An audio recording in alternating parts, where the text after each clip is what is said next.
Topic हमारा खतरनाक के साथ साथ ना कंट्रोवर्शियल भी बहुत है, क्योंकि इंटरनेट पर इसके बारे में बहुत सारी कंट्रोवर्सीज चल रही है। मैं बात कर रही हूँ उस बुक की। जैसे ही वो लॉन्च हुई है इंटरनेट पर, उसने एक हाइप तो क्रिएट की है, लेकिन वो कंट्रोवर्सीज में भी घिर गई है। Lucifer was innocent. क्या है ऐसा इस बुक में जिसको इतना डिस्कस किया जा रहा है? आप टाइटल ही देख लो कि लूसीफर मतलब शैतान, जो अलमशहूर लूसीफर जो है कि वो इनोसेंट था। आप पूरा एक निज़ाम, इतनी इल्हामी किताबें आई जब से ये निज़ाम कायम हुआ है, और जब से अल्लाह ताला ने इब्लीस को निकाला, वो एक जिन्नों में से, जन्नात में से था, जो बहुत ही इबादत गुजार और बहुत हेड करता था तमाम मामलात को। जब उसने अल्लाह के हुक्म को मानने से इनकार किया, हज़रत आदम अलैहिस्सलाम को, जहाँ तमाम फरिश्ते, तमाम मखलूक उनको सजदा कर रही थी अल्लाह के हुक्म पे, उसने रिफ्यूज़ किया तो वो निकाला गया। उसके बाद से ये जंग शुरू है कि जो अल्लाह के ख़िलाफ़ खड़ा हो गया, जो अल्लाह की हुक्म अदूली करता, वो लूसीफ़र का मानने वाला। और लूसीफ़र पहला वो था जिसने अल्लाह की हुक्म की अदूली की। वो भी अल्लाह ताला को इल्म में था, एक नेकी और बदी की एक जंग थी, एक इंसानों का इम्तिहान था। तो अब आज एक शख्स उठता है और जिसका नाम वो तीरथ परसाना है, बच्चा सा है कोई, वो इतना मेच्योर या, और वो उठता है और वो डिक्लेयर कर देता है कि लूसीफ़र तो इनोसेंट था। और जिस किस्म के अहमकाना दलाइल, 134 सफ़ात पे मुश्तमिल ये बुक है, बहुत ज़्यादा इन्फ्लुएंस करने की कोशिश की है, और लगता है कि इस बुक को लिखने में लूसीफ़र का भी काफ़ी काविशें शामिल हैं। और इसको देखिए, एक थीम जिसके बारे में कभी कोई सोचा ही नहीं था, लूसीफ़र को इनोसेंट कंसिडर करना। कोई इंसान किसी भी मज़हब से रिलेटेड हो, कोई भी हो, किसी का भी मानने वाला हो, वो ये मान ही नहीं सकता कि शैतान मासूम था। जो बुक के ऑथर हैं, सबसे पहले हम उन पे बात कर लेते हैं, क्योंकि अभी आपने थोड़ा सा उनका जिक्र किया है। तीरथ परसाना क्या है, मतलब उनकी बैकग्राउंड हिस्ट्री सारी, किस तरह से वो इंटरनेट पर आए, और वो ये कहते हैं कि लूसीफर यानी शैतान खुद उनसे आके मिला है। आजकल की जो आपकी न्यू जनरेशन है, सोशल मीडिया पे है, फॉलो करती है। अच्छा, पहले ये बना यूट्यूबर, इसने यूट्यूब पे लोगों से अपनी एक फॉलोवरशिप बढ़ानी शुरू की। किस तरह का कंटेंट बनाया पहले? ये ज़्यादातर तो पहले तो एक नॉर्मल जैसे इवेंट्स दिखाना, जगह, चीज़ें, वो था। फिर ये अपने फ़नी रील्स बनानी शुरू की। आपको पता है पिछले कुछ अरसे में फ़नी रील्स का ट्रेंड यूथ में बहुत ज़्यादा है। हाँ, रील्स बहुत और ज़्यादा शॉर्ट्स, रील्स, वायरल की शॉर्ट्स, कंटेंट वहाँ से निकल रहा है। वहाँ से निकला।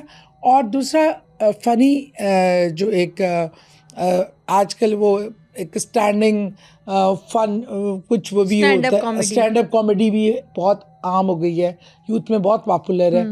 और इसी तरह इसने फ़नी जब रील्स बनानी शुरू की तो यूथ इसकी तरफ बहुत ज़्यादा माइल होना शुरू हो गई।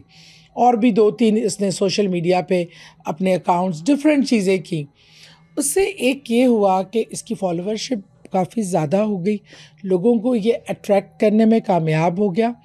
अच्छा, वो ऐसी चीज़ें थी कि उसकी तरफ अट्रैक्ट होना आसान था। कोई फ़नी चीज़ देख ली, किसी ख़ास इवेंट के हवाले से कोई बात कर ली, किसी कोई ऐसा वाक़या हुआ, उस पर एक मतलब अपनी वो बना ली, वीडियो बना के वायरल कर दी। इस तरह की चीज़ें जब यूथ एक बार एक बंदे को फॉलो करनी शुरू कर देती है और फॉलोवरशिप बढ़ गई, तो वो फिर इसका हर किया हुआ काम, ये सब करने के बाद सडनली एक दिन वो एक किताब लिखकर उसको लॉन्च कर देता है कि लूसीफर वॉज इनोसेंट। और अगर ये चीज़ ये एकदम से करता ना, एज ए न्यू पर्सन, इसकी को ना कोई फॉलोअर था, ना कोई देखने वाला था, शायद कोई इस चीज़ को कंसिडर भी ना करता। लेकिन वो बड़े तरीके से मैदान में उतरा है। उसने पहले अपनी फॉलोअरशिप और लोगों को मतवज्जा किया, आम चीज़ें करके, फिर एकदम से फिर उसने बताया कि वो तो लूसीफर से मिला खुद। मिला कैसे है? जब वो स्कूल में पढ़ता था, ठीक है, वो स्कूल में पढ़ता था, बीमार हुआ, एक दिन लेटा हुआ था, तो उसको वो एक रील जैसे आती हैं डिफरेंट, कोई उसको वीडियो आई, इंटरनेट पे फॉलिंग एंजल की। Falling angel. अच्छा, ये काफ़ी इस नाम से आती हैं वीडियोस, वो आपका ये मेरा पैगाम सुनो, ये म्यूज़िक सेव करो, ये ऐसे करोगे तो तुम्हारे साथ 15 मिनट में कुछ अच्छा हो जाएगा। इसी तरह की कोई वीडियोस आती हैं कि अगर आप इसको आगे शेयर करेंगे तो गुड लक आपके साथ हो जाएगी और ये हो जाएगा। इस तरह की आप देखें, कई बार मेरे पे भी आई, और मैं इस तरह की चीज़ें कभी शेयर नहीं करती, क्योंकि आंखें बंद करके इसका मतलब है कि वो आपको ऑर्डर दे रहा है और आप वो कर रहे हैं। जब तक आपको खुद समझ नहीं आती, कोई चीज़ आपको इस काबिल नहीं लगती कि इसको शेयर करना चाहिए, तो आप बस एक कोई कह रहा है एक वीडियो में है और तुम्हारी गुड लक वो ले आएगा 10 लोगों को शेयर करें, तो थिंक अबाउट दिस कि ये नॉनसेंस है, आपने ऐसा नहीं करना, उसके पास क्या अथॉरिटी है। ऐसे ही एक वीडियो इसने देखी, उसने कहा जब वो वीडियो देख रहा था और सुन रहा था तो उसकी एक अजीब व गरीब फीलिंग्स बदल गई। उसके जो घर के मंदिर के दरवाजे थे वो हिलना शुरू हो गए और उसकी बहुत सारी अजीब व गरीब कैफियत हुई।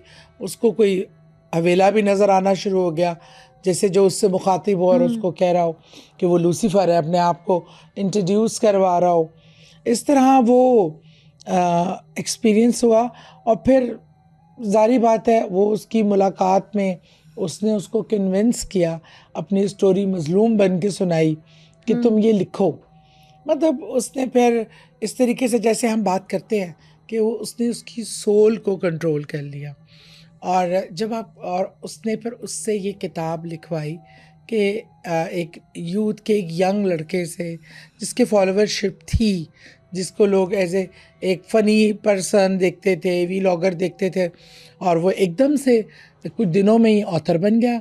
134 सफ़ों की बुक जिसमें उसने हर किस्म की लोगों को कन्विंस करने की। उसके बाद ये देखें, कोई कन्विंस तो बात की बात है, लेकिन ये टॉक ऑफ द टाउन बन गया, हर कोई डिस्कस कर रहा है, हर यूट्यूबर, हर इन्फ्लुएंसर, मतलब ऑथर्स अपने उस पर क्रिटिसाइज ही बेशक कर रहे हैं लेकिन डिस्कस तो किया जा रहा है ना। अच्छा, एक दो वीडियो मैंने वो भी देखी कि जो कन्विंस नज़र आते हैं और वो कह रहे हैं कि हाँ ज़रा गौर तो करें, क्या पता हम पता नहीं कौन सी हमें गलत पिक्चर दिखाई गई हो, असल पिक्चर और हो। देखिए कुछ परसेंटेज तो उसने कंट्रोल कर ली ना। आज हम जो ये प्रोग्राम में डिस्कस कर रहे हैं, इसका मकसद ये है कि ये हम लोगों को बताएं कि ये एक सोचा समझा मंसूबा है, शैतानी मंसूबा, और शैतान की जो जंग चल रही है, और वो आजकल इल्यूमिनाटीज़ कह लें, जो भी आप नाम दे लें, जो सीक्रेट सोसाइटीज़ जो काम कर रही हैं, ये वन ऑफ देयर प्रोजेक्ट, और हमें अपने लोगों को, नौजवानों को बताना है और उनको अवेयर करना है।